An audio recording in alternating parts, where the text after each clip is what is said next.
This is Today As It Happened. Good Monday evening to you. I'm Stephanie Liebergen, guiding you through our timeline of the day's most important news, from the investigation into an IED attack in New York City to day 10 of the war with Iran. So let's jump right in. New video evidence appears to contradict President Trump's claim that Iran was responsible for a deadly explosion at an Iranian school that killed more than 165 people. The investigative group Bellingcat shows a Tomahawk cruise missile striking near the school, a weapon only the U.S. is known to possess in this war. The February 28th strike hit a school next to a Revolutionary Guard base and killed mostly children. Did the United States bomb a girls' elementary school in southern Iran on the first day of the war and kill 170? No, in my opinion, based on what I've seen, that was done by Iran. Is that true, Mr. Nixon? It was Iran who did that? We're certainly investigating. Still investigating? But the only side that targets civilians is Iran. We think it was done by Iran. Because they're very inaccurate, as you know, with their munitions. They have no accuracy whatsoever. It was done by Iran. The Pentagon says it is still investigating the details around that strike.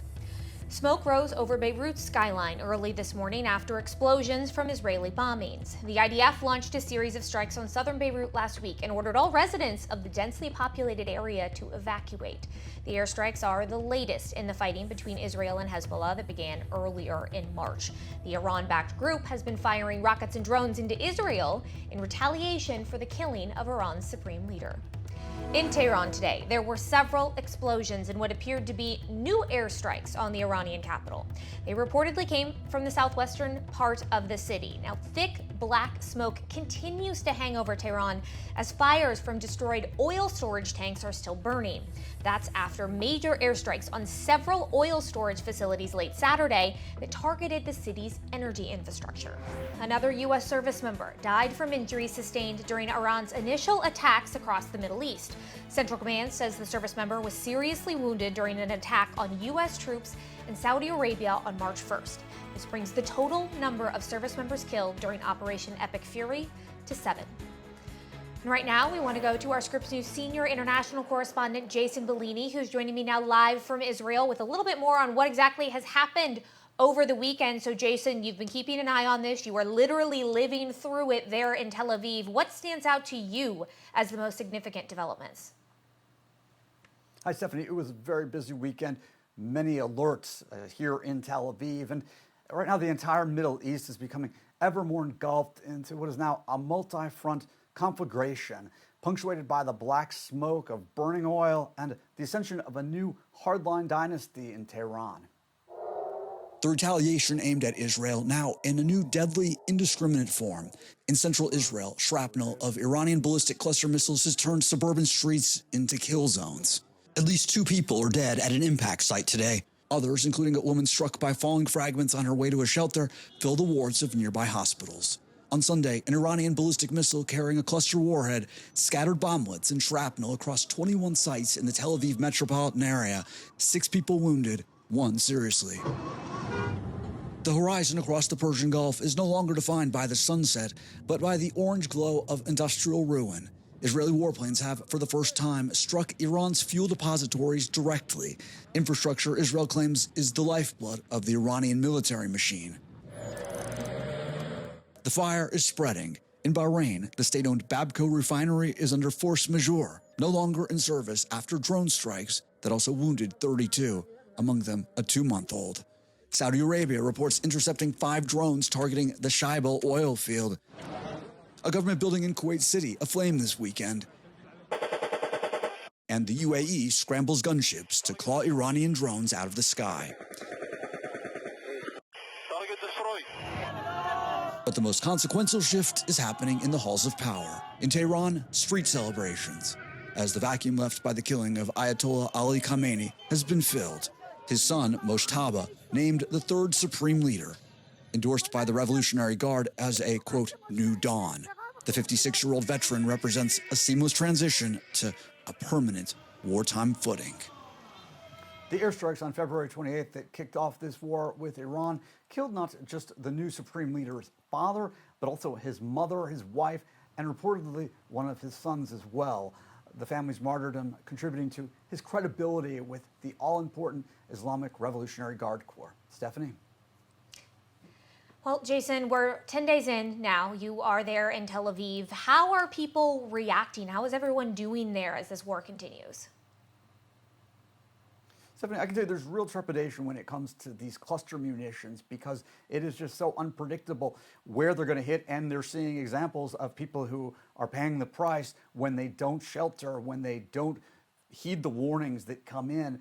The difficult thing is that there are warning after warning. I counted at least 4 or 5 of them yesterday on Sunday when people were trying to go about their day, and it's a real disruption to life. It takes about 20 minutes or so, and you have to immediately stop whatever you're doing, go into a shelter. But people are taking it very seriously, and as we just reported, there are 2 people who are dead today. And it's always very haunting when you hear the air raid siren, you shelter, you come back out, and then not long thereafter, you hear about casualties somewhere else in the city, and you realize that you are lucky and that the risk is very real right now, Stephanie.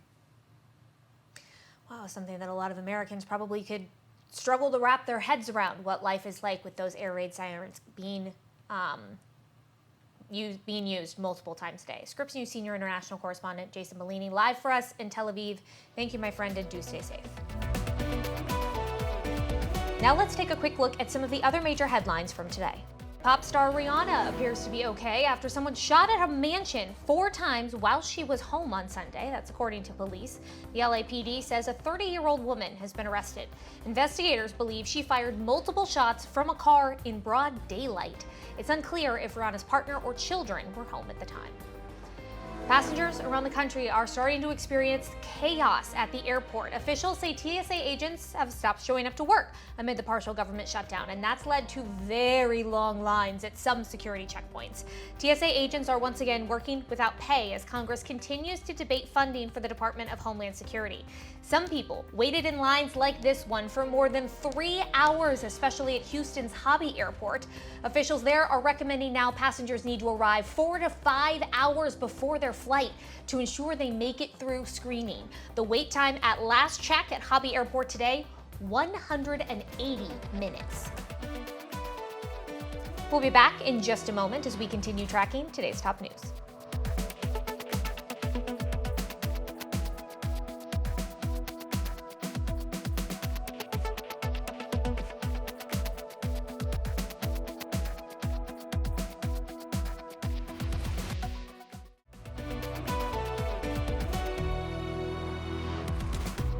Welcome back to Today As It Happened. I'm Stephanie Liebergan. Let's continue our walkthrough of the day's top headlines.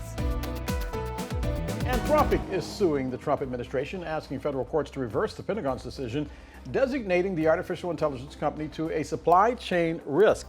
That followed Anthropic's refusal to allow unrestricted military use of its technology.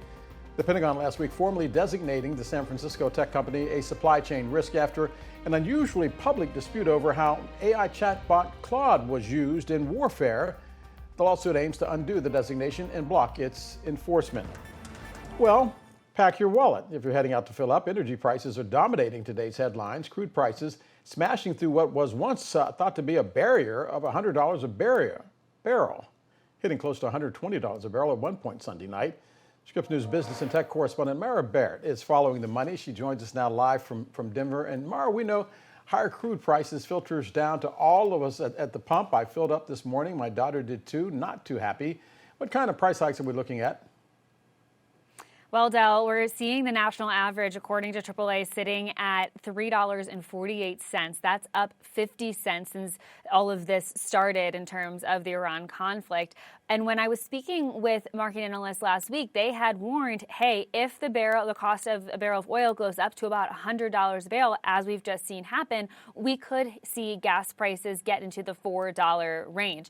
And they had thought that being in the $100 range was going to be an outlier, was going to be a significant point. Now they're worried it could go as high as $150 or $200 a barrel, which obviously then would spike gas prices even more. This is the first time we've seen the cost of a barrel of crude oil as high as it is since 2022, and that was during when Russia invaded Ukraine. And so that kind of just gives you the perspective of the moment in time we're looking at right now, and the anxieties that the market is feeling because of all of these tanker ships being held in the Strait of Hormuz. It's where 1/5 of the world's oil goes through, and right now that is all on pause. Now, President Trump trying to knock any concerns down by saying that the short-term oil prices, he said, which will drop rapidly with the destruction of the Iran nuclear threat. He said it's a very small price to pay for USA, the world, safety, and peace, and that only fools would think differently. Now, I've read certain analyses that say even after the conflict ends, we could see it take about 12 to 18 months for prices to course correct. So this is not necessarily just going to be a short blip in time. We're going to have to see how long this conflict goes on. Del. Mara, that is bad news indeed on top of a bad situation. But what about the other cost implications? Natural gas, for instance, or diesel? Right. So the Strait of Hormuz, where these tanker ships are stuck, is not just a trade path for crude oil. It's natural gas as well as diesel as well as cargo ships, right? And so luckily, the U.S. doesn't rely on that trade for natural gas. It's just a small percentage because there is enough domestic supply. So that can hold on as is for a little bit. But when it comes to diesel, we're seeing even higher spikes in costs than gas. If you take a look at this just in the last week, Texas seeing $1.11 spike price-wise when it comes to diesel. The same in North Carolina, just under that in Tennessee and Georgia and Mississippi. And so any of those semi-trucks that transport consumer goods that go to retailers, they're paying a higher price when it comes to diesel. Ultimately, shippers are going to have to figure out how to pass on that price. And then similarly, when it comes to jet fuel, airlines have warned, or privately at least, that prices might be going up as we get into spring break season, the summer travel season ahead. They might have to pass on costs to airline tickets as well. Jet fuel accounts for 25 to 30% of an airline's operating expenses, according to the International Air Transport Association. So that's the second biggest expense for a carrier after labor. The United CEO, Scott Kirby, in a private event at Harvard last week, warned that we're going to see some of these implications very quickly. United on the official side, as well as Delta, is declining to comment at this time, but they did, Delta, at least for their part, did acknowledge that there is supply and demand. There's regional factors that come into play with airline tickets, but I think the takeaway here is to look ahead at your travel for the next couple of months, and if you can book those prices, those tickets now, you should. Scripps News business and tech correspondent Mara Barrett for us, live in Denver. Mara, thank you very much. Straight ahead on Today As It Happened. The military death toll overseas continues to rise. Over the weekend, the military announcing 2 more service members who died. I'm Lori Jangliha. Ahead, we'll have the latest. And later, after waiving his rights, he requested paper and wrote a message declaring in part, "I pledge my allegiance to the Islamic State. Die in your rage, you kuffar."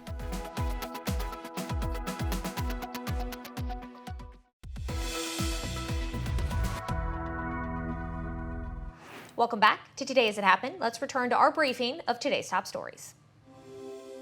Iran has selected a new supreme leader. The country's assembly of experts naming Mujtaba Khamenei supreme leader. He replaces his father, who was killed in that Israeli airstrike less than 2 weeks ago. Thousands of Iranians taking to the streets on Sunday reacting to that announcement.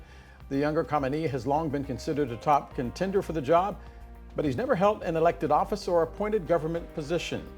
Scripps News senior White House producer and reporter Jacob Gartenschwartz is tracking all the developments. He joins us now live from the North Lawn. And Jacob, it may be difficult to achieve a diplomatic solution to this war because just today, Israel's ambassador to the UN saying Khamenei has a target on his back.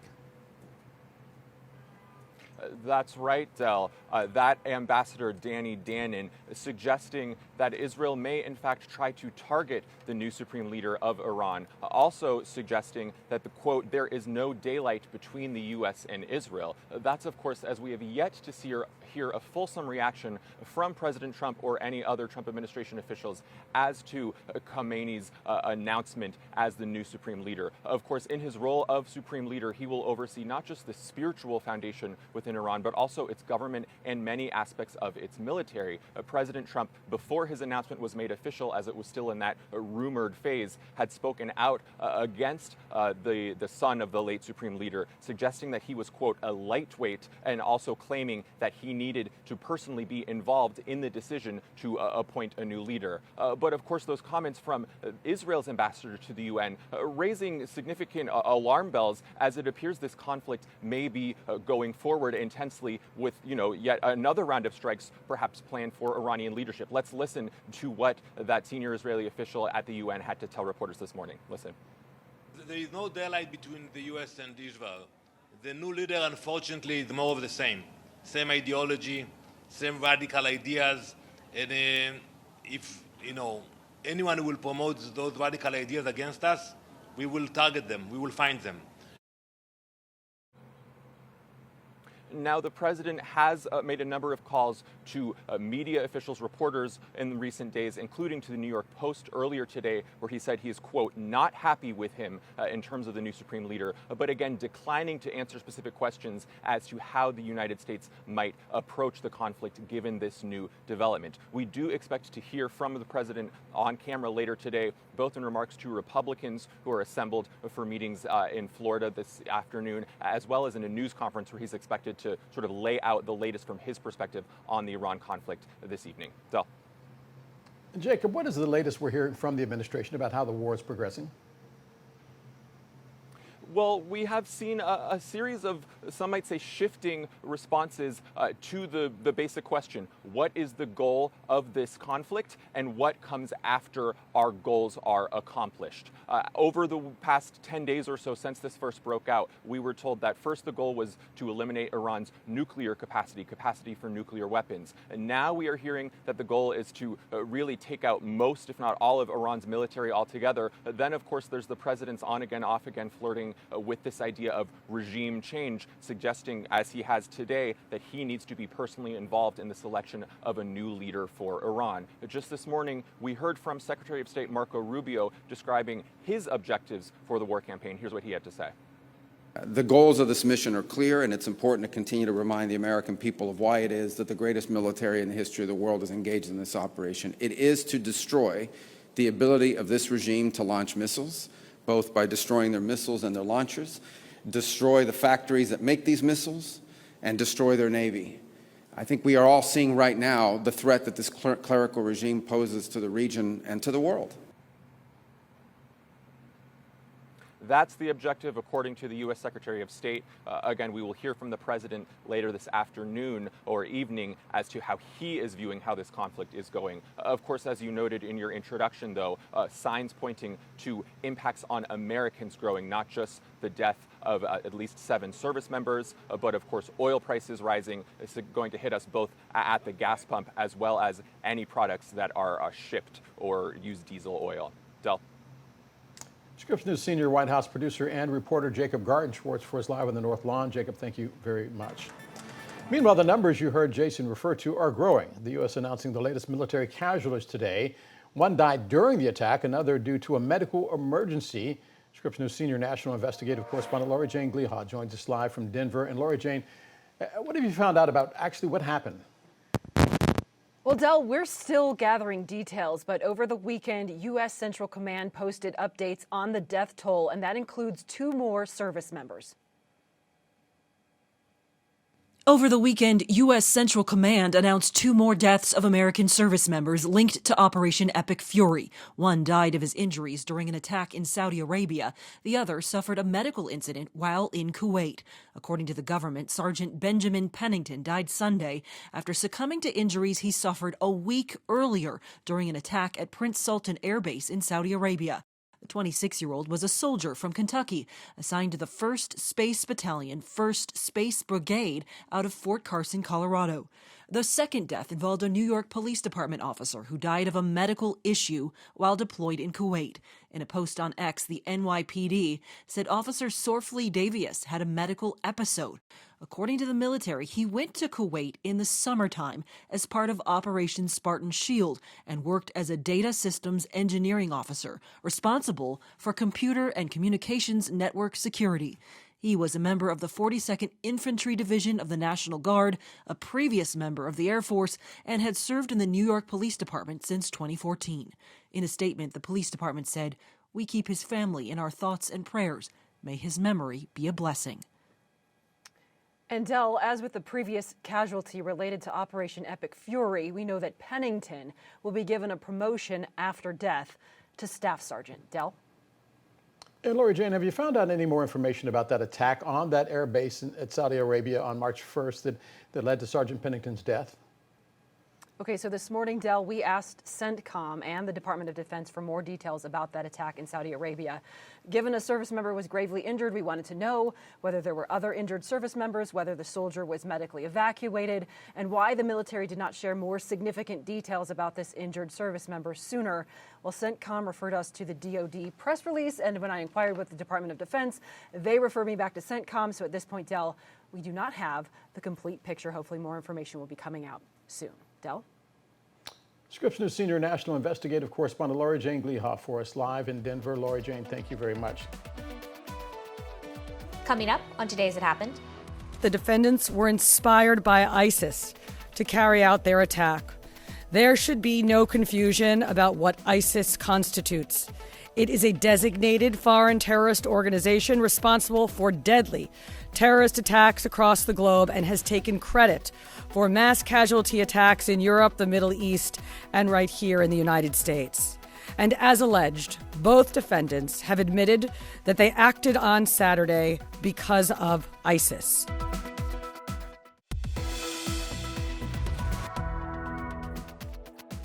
Welcome back to Today's It Happened, Scripps News end-of-day snapshot of our biggest stories. So let's pick up right where we left off. It is now being called a federal terrorism investigation unfolding Saturday in Manhattan is when it all happened. The video shows two men throwing devices toward protesters outside Mayor Zoran Mondami's residence. No one was hurt in the incident, but it could have been worse. Today, the police commissioner saying the devices could have proven deadly.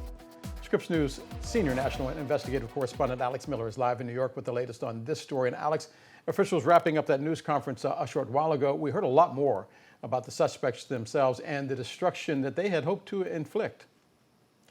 Well, Del, they were inspired by ISIS. We saw it all throughout the 10-page complaint that has now been made public, that they watched ISIS videos on their phone and that they pledged allegiance to the foreign terrorist organization. Even on the scene, these men were telling officers about this. Listen to what the NYPD commissioner had to say about one of the suspects. As Kayumi was being placed into an NYPD vehicle following his arrest, a person in the crowd asked why he had done this. As shown on NYPD body-worn camera footage referenced in the complaint, Kayumi responded with ISIS. And at the precinct, after being advised of his Miranda rights and waiving those rights, Kayumi said in recorded post-arrest statements that he had watched ISIS propaganda on his phone and that his actions that day were partly inspired by ISIS.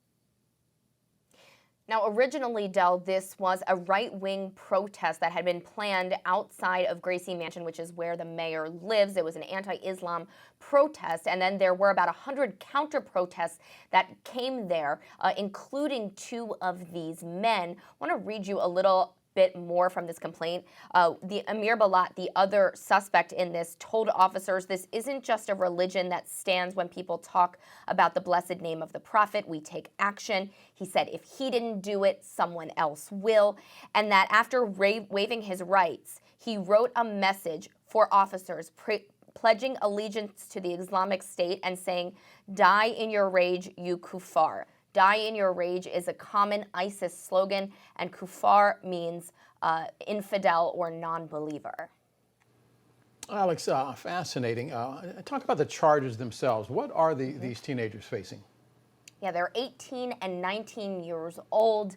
They are facing 5 federal charges. This went right up to the federal government. We heard from the Assistant U.S. Attorney Jay Clayton. These are the 5 charges there. Attempting to provide material support to a foreign terrorist organization, using a weapon of mass destruction. There were 2, potentially 3 improvised devices, transportation of those materials, interstate transportation because these men came from Pennsylvania, as well as unlawful possession of destructive devices. These guys have no criminal history. And the NYPD commissioner, Dell, was also asked about travel to the Middle East. They would not answer that at this time, saying that this is still part of an ongoing investigation. What you're looking at right now are some photos that were provided in the complaint that show Emir Balat, the one who was just holding that device, throwing a device initially into a crosswalk and then going around the corner, getting the device from Kayumi. Right there, that's them exchanging the devices. And then Balat ignited the second device, allegedly, and put it down next to police officers. Both men were apprehended within minutes from arriving on the scene and seconds from when they lit these devices. Boy, sometimes better to be lucky than good. And those guys, these officers, were brave. How deadly could this attack have been? Well, we learned that it could have been very deadly, both in intent and in follow-through had these devices worked. And what I mean by that is they were asked by officers when they got back to the precinct if they knew about the Boston bombing. And they had said they hoped that it would have been bigger than the Boston bombing, noting specifically their words that only 3 people died there. They wanted it to be much bigger. And then we heard from one official who said that they detonated these devices after they carefully recovered them from a robot, and that based on the detonation that they did, that these were significant detonation that could have inflicted death and destruction. They were made with something called TATP, which is known as the mother of Satan, and they recovered handwritten notes from their car on Sunday, as well as more ingredients. And all of this, we're talking about the ingredients. And actually, one of the suspects, when he was in the room with the officers being questioned, he said, Kayumi said that he was afraid to hold the devices that day, and that also he would not have felt comfortable if the devices were in the interrogation room with them at that moment. Kayumi is the man on the right in the green there. Scripps News senior national correspondent Alex Miller for us live in New York. Alex, quite the day. Alex, thanks. Some states are already rejecting that deal between Live Nation, Ticketmaster, and the Justice Department. The company was accused of creating a monopoly. Essentially, Live Nation would only allow Ticketmaster to resell from its venues. Now, without competition, it could dictate whatever price it wanted. Now, reselling those tickets is big business.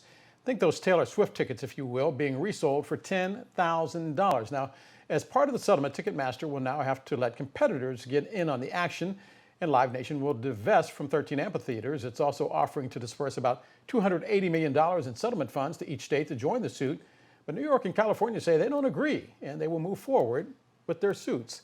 Stephen Parker is the executive director of the National Independent Venue Association. And Stephen, we often see these big settlements, these huge dollar awards. Are any of the little people going to get their money back? It's hard to tell. Live Nation was on its way to being held accountable by the federal court system. You had 40 states in the U.S. Department of Justice across 2 presidential administrations of 2 different parties that agreed. And then we were faced this morning with a shock that it was settled. And now this afternoon, we know what the terms of those settlement, what the terms of that settlement is. And it seems like Live Nation's getting off pretty easy. The $280 million that Live Nation is setting aside as a settlement fund for the states is the equivalent of 4 days of revenue last year for their overall earnings for the year. So what we're seeing is a very small amount, what we feel is pennies to Live Nation, is being set aside, and it's unclear whether that's ever going to make it to the fans, the artists, and the independent venues and festivals that have been impacted by the alleged anti-competitive practices of Live Nation over the last 15 years. Stephen, why then this so-called slap on the wrist? The things that Live Nation agreed to as part of the DOJ settlement doesn't include any specific and explicit protections for fans, independent venues and festivals, and for artists. Reportedly, it says that that settlement will allow resale ticket platforms to sell their tickets on Ticketmaster. That's a problem. The resale market is full of price gouged tickets and speculative tickets, which are tickets that are not in the possession of the resellers that are listing them. And for those resellers to have now access to the large audience that Ticketmaster has built over the last 50 years since they were created, that is going to lead to confusion. It's potentially going to lead to more higher prices for fans, and ultimately it could lead to more deception. That is not a good outcome for the people of America. That's not a good outcome for fans and artists that just want to make sure that they can meet in these special rooms every night. So you're saying even with this settlement, fans could wind up paying more for their tickets. Is the only solution then to break up Live Nation and Ticketmaster? Breaking up Live Nation and Ticketmaster would be a win for the American people. It would be a win for independent venues and festivals, because those two companies in 2010, when they merged, have led to decreased competition over the last 15 years. Competition is far less than it was in 2010 when the merger was approved. So ultimately, that breakup should happen. It should have happened as a result of the trial that started last week. The government created compelling evidence that essentially venues had faced the choice of sticking with Ticketmaster, potentially losing shows, allegedly.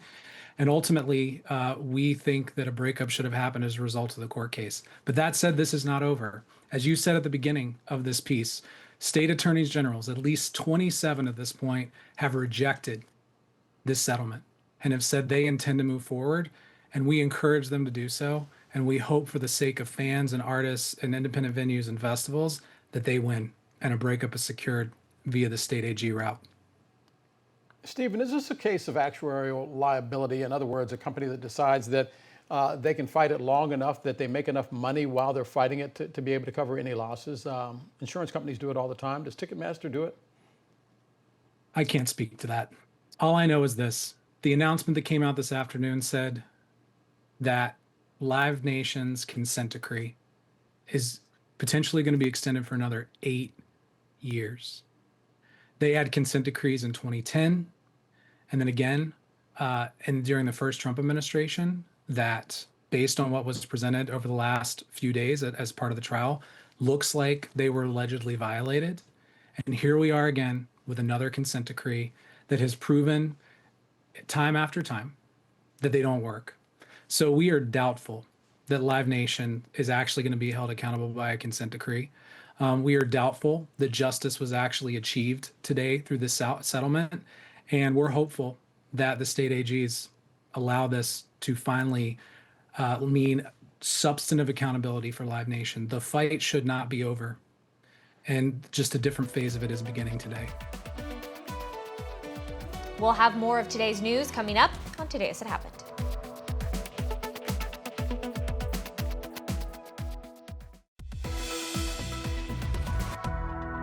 Thanks for joining us again on Today As It Happened. I'm Stephanie Liebergen with your daily look at the day's biggest stories. The war is almost over. His words exactly. I think the war is complete, pretty much. The president saying Iran's military, he says, is depleted. Hearing that news, the market now turning from red to green.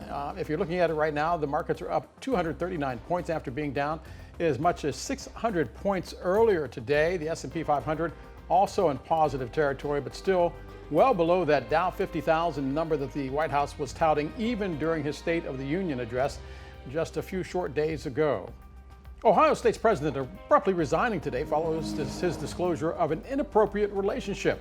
Walter Ted Carter Jr. telling the university board that he made a mistake, allowed a person to get close to leaders with the goal of seeking money for her businesses. OSU, by the way, is the nation's 6th largest university. The board accepting Carter's resignation. The school says it is now investigating. 2 teenage brothers among the most talented mariachi board in the nation. So talented they were actually honored last year at the Capitol. Now they've been locked up by ICE, at least for a short while. One of the boys is also at a controversial family immigration detention center in Texas. Scripps News investigative correspondent Patrick Terpstra joins us now live in studio. Patrick, this is a story that really is moving quickly. What's the latest? Well, we just learned a few minutes ago that apparently the entire family is being released from ICE custody. And this is really an example of how it pays to have people in power really work on your behalf. Talking about two lawmakers, a Republican and a Democrat, that spent the day trying to get this family out of ICE detention, and they have succeeded, according to Congressman Joaquin Castro, after a firestorm of controversy about this family's detention. Antonio Gomez Cuellar and his younger brother Caleb are part of Mariachi Oro Band from McAllen High School, featured in a 2023 Netflix documentary about their quest to win a state championship. Antonio was first chair trumpet player in all of Texas. Just last summer, Mariachi Oro performed at an event at the U.S. Capitol. A congresswoman spoke about the band's accomplishments in a speech on the House floor with a photo of the students behind her. Your community is so proud of your hard work, your talent, and your dedication. The band also toured the White House. Now the Trump administration has detained Antonio and Caleb, along with a third younger brother who also plays mariachi, and their parents. DHS did not immediately answer why the family was arrested. They had come to the U.S. from Mexico in 2023, claiming asylum, entering through legal means set up at the time.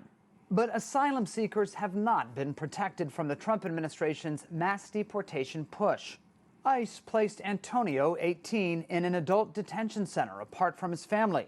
Caleb and another younger brother are with their parents at the Dilley Family Detention Center, a for-profit lockup where our ICE Inc. investigative stories have uncovered complaints about lack of medical care and about the food and drinking water.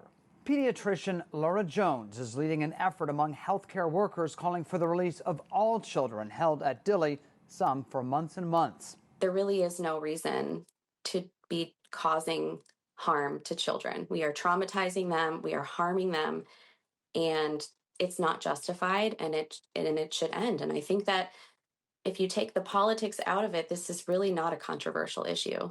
DHS and the corporate owners of Dilley say children and families receive timely and appropriate care at the Texas facility.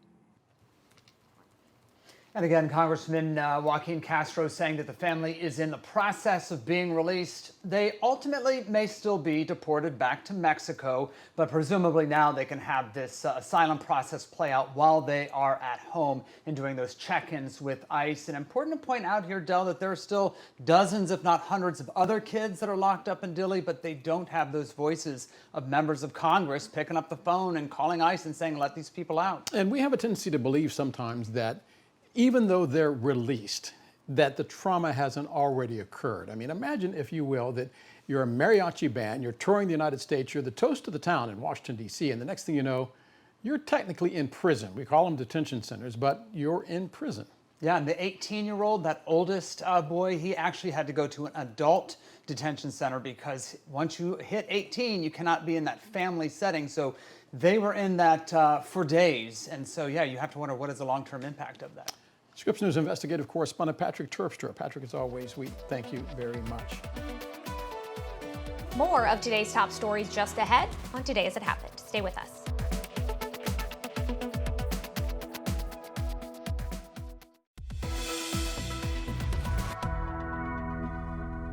You're watching Today As It Happened, Scripps News recap of the day's biggest events. So let's dive right in. Are we seeing an end to the war in Iran? The president telling CBS News just a short while ago, the war is almost over.